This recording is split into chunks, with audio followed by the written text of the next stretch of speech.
আসসালামু আলাইকুম। সংবাদে আপনাদের সবাইকে স্বাগতম জানাচ্ছি আমি মিম। শুরুতেই সংবাদ শিরোনাম। লাল সবুজের কফিনে সিঙ্গাপুর থেকে দেশের পথে হাদি হত্যার প্রতিবাদে শাহবাগে বিক্ষোভ, শিক্ষার্থী জনতার ঢল। পত্রিকা অফিসে হামলা, পরিকল্পিতভাবে নির্বাচন বাধাগ্রস্ত করার অপচেষ্টা বলল সালাউদ্দিন আহমেদ। যে কোনো কর্মসূচিতে সতর্কতা অবলম্বন করুন বলল নাহিদ ইসলাম। দেশবিরোধী ষড়যন্ত্রকারীদের ফাঁদে পা দেওয়া যাবে না বলল মাহমুদ রহমান মান্না। সম্মিলিত নারী প্রয়াস, আমরা এখানে কাঁদতে আসিনি, ফাঁসির দাবি নিয়ে এসেছি। শিরোনাম শুনছিলেন, এবার বিস্তারিত।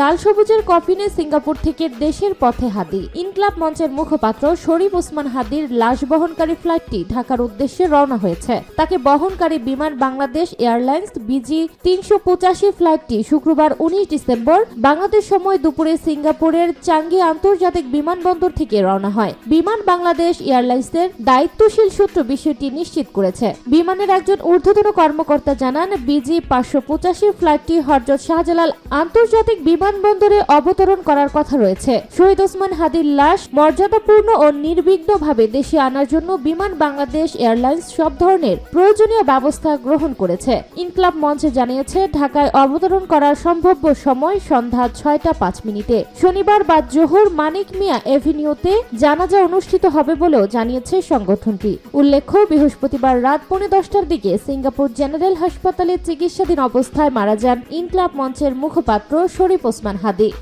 হত্যার প্রতিবাদে শাহবাগে বিক্ষোভ, শিক্ষার্থী জনতার ঢল। ইনকলাব মঞ্চের মুখপাত্র শরীফ ওসমান হাদি হত্যার প্রতিবাদে ও বিচার দাবিতে রাজধানীর শাহবাগে বিক্ষোভ সমাবেশে শিক্ষার্থী ও সর্বস্তরের মানুষের ঢল নেমেছে। শুক্রবার 19 ডিসেম্বর ভোর থেকেই শাহবাগ এলাকায় মানুষ জড়ো হতে শুরু করেন। সময় গড়ানোর সঙ্গে সঙ্গে বিভিন্ন শ্রেণী পেশার মানুষের উপস্থিতি বাড়তে থাকে। দুপুরের দিকে সেখানে শিক্ষার্থী জনতার এক প্রকার ঢল নামে। বিক্ষোভের মধ্যেই শাহবাগ মোড়ে জুমার নামাজ আদায় করা হয়। নামাজ শেষে মোড়ের নাম পরিবর্তন করে শহীদ ওসমান হাদি চত্বর ঘোষণা করা হয়। আন্দোলনের কারণে শাহবাগ মোড়ে গণপরিবহন চলাচল বন্ধ রয়েছে। বিকেল 3টার দিকে ঢাকা বিশ্ববিদ্যালয় কেন্দ্রীয় ছাত্র সংসদের ডাকসুর সহসভাপতি VP সাদিক কায়েমের ঘোষণায় শাহবাগে শুরু হয় আধিপত্যবাদ বিরোধী সমাবেশ। মৎস্য ভবনমুখী সড়কে ডাকসুর সদস্যরা একটি ট্রাকের উপর অবস্থান নিয়ে নানা প্রতিবাদী স্লোগান দেন। পাশাপাশি জুলাই ভাস্কর্যের পাদদেশে জুলাই আন্দোলনে অংশ নেওয়া বিভিন্ন প্ল্যাটফর্মের সদস্যদেরও বিশাল অবস্থান নিতে দেখা গেছে। এ সময় আন্দোলনকারীদের আর নয় প্রতিরোধ, এবার হবে প্রতিশোধ। এক হাদি লুকারন্তরে লক্ষ হাদি ঘরে ঘরে, এক হাদি লুকারন্তরে লক্ষ হাদি লড়াই করে ইত্যাদি স্লোগান দিতে দেখা যায়। সমাবেশে ঢাকা বিশ্ববিদ্যালয় সহ বিভিন্ন শিক্ষা প্রতিষ্ঠানের শিক্ষার্থীদের পাশাপাশি নানা সামাজিক ও সাংস্কৃতিক সংগঠনের নেতাকর্মী এবং সাধারণ মানুষ অংশ নিয়েছেন। তারা হাদি হত্যার বিচার এবং ফ্যাসিবাদ ও আধিপত্যবাদের বিরুদ্ধে ঐক্যবদ্ধ আন্দোলনের আহ্বান জানান। পত্রিকা অফিসে হামলা, পরিকল্পিতভাবে নির্বাচন বাধাগ্রস্ত করার অপচেষ্টা বলল সালাউদ্দিন আহমেদ। পত্রিকা অফিসে হামলা, পরিকল্পিতভাবে নির্বাচনকে বাধাগ্রস্ত করার অপচেষ্টা বলে অভিহিত করেছেন বিএনপির স্থায়ী কমিটির সদস্য সালাউদ্দিন আহমেদ। এসব নাশকতা করে গণতান্ত্রিক যাত্রাকে বাধাগ্রস্ত করা যাবে না বলেও মন্তব্য করেন তিনি। শুক্রবার 19 ডিসেম্বর গুলশানে সাংবাদিকদের সাথে মতবিনিময়ে তিনি কথা বলেন। সরকারের সমালোচনা করে তিনি বলেন, আগে থেকে চিহ্নিত জায়গাগুলোতে নিরাপত্তা জোরদার করা উচিত ছিল। সালাউদ্দিন আহমেদ বলেন, তারেক রহমানের দেশে ফেরাকে ঘিরে সরকারের সাথে বিএনপি সমন্বয় করেছে। সরকার নিরাপত্তার বিষয়ে সরকার সহযোগিতা করছে। 25 ডিসেম্বর 300 ফিট এলাকা বড় পরিসরে তারেক রহমানের সংবর্ধনা অনুষ্ঠিত হবে বলেও জানান বিএনপির এই সিনিয়র নেতা।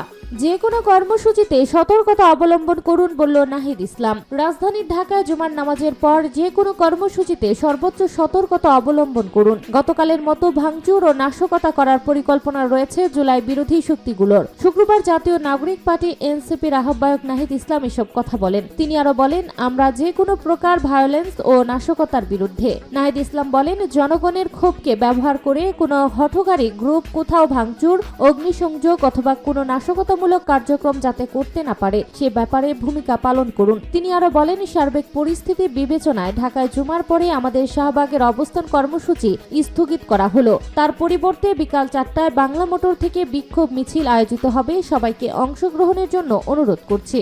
দেশবিরোধী ষড়যন্ত্রকারীদের ফাঁদে পা দেওয়া যাবে না বলল মাহমুদ রহমান মান্না। গুলিবিদ্ধ হয়ে চিকিৎসাধীন অবস্থায় মারা যাওয়া ইনকলাব মঞ্চের আহ্বায়ক ও ঢাকা ৮ আসনের সম্ভাব্য প্রার্থী শরীফ ওসমান হাদির মৃত্যুতে শোক প্রকাশ করেছেন নাগরিক ঐক্যের সভাপতি মাহমুদুর রহমান মান্না। তিনি বলেছেন, দেশবিরোধী ষড়যন্ত্রকারীদের কোনো ধরনের ফাঁদে পা দেওয়া যাবে না। শুক্রবার ১৯ ডিসেম্বর দলটির পক্ষ থেকে সংবাদ মাধ্যমে পাঠানো বিবৃতিতে মাহমুদুর রহমান মান্না এসব কথা জানান। তিনি বলেন, ওসমান হাদির অসমাপ্ত কাজ সমাপ্ত করতে আমাদের শান্ত থাকতে হবে। নাগরিক ঐক্যের সভাপতি বলেন, শরীফ ওসমান হাদি ছিলেন সাহসী, অকুতোভয় দেশপ্রেমিক। অন্যায়ের বিরুদ্ধে তার বলিষ্ঠ কণ্ঠ বাংলাদেশকে নতুন স্বপ্ন দেখাচ্ছিল।